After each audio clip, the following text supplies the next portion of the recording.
ছোট পর্দার জনপ্রিয় অভিনেত্রী তানজিন তিশা গতকালকে তার ভাগ্নে ভাগ্নির সাথে কিছু ছবি পোস্ট করেন তার ফেসবুক আইডিতে। সেই ছবিগুলোই যেন তার জীবনে কাল হয়ে দাঁড়ালো। তার ওই পোস্ট দেখে জওয়ান নামের একজন সাংবাদিক বলছে এগুলো তার বোনের সন্তান না, এগুলো হচ্ছে তানজিন তিশারই সন্তান। সে তার স্বামীকে ডিভোর্স দিয়েছে এবং তার সন্তানগুলোকে সে লুকিয়ে রেখেছে।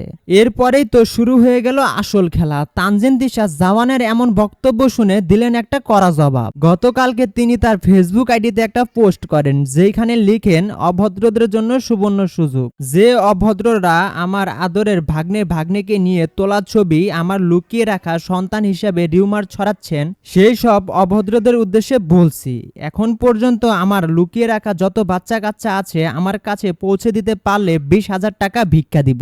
এবং তিনি আরো লেখেন, যদি আমার বাচ্চা কাচ্চাগুলোকে আমার কাছে পৌঁছে না দিতে পারিস তাহলে নিজ গালে নিজ উদ্যোগে জুতা মার তালে তালে। তানজিন তিশা যে একজন আনমেরিড অভিনেত্রী এটা তো আমরা সবাই জানি, তাহলে হঠাৎ কেন সাংবাদিক জওয়ান তানজিন তিশাকে নিয়ে এমন গুঞ্জন ছড়াচ্ছে? তো আপনার কাছে কি মনে হয়, তানজিন তিশা কি সত্যি ডিভোর্সি নাকি এখানে অন্য কোনো খেলা আছে? অবশ্যই কমেন্ট করে জানাবেন কিন্তু।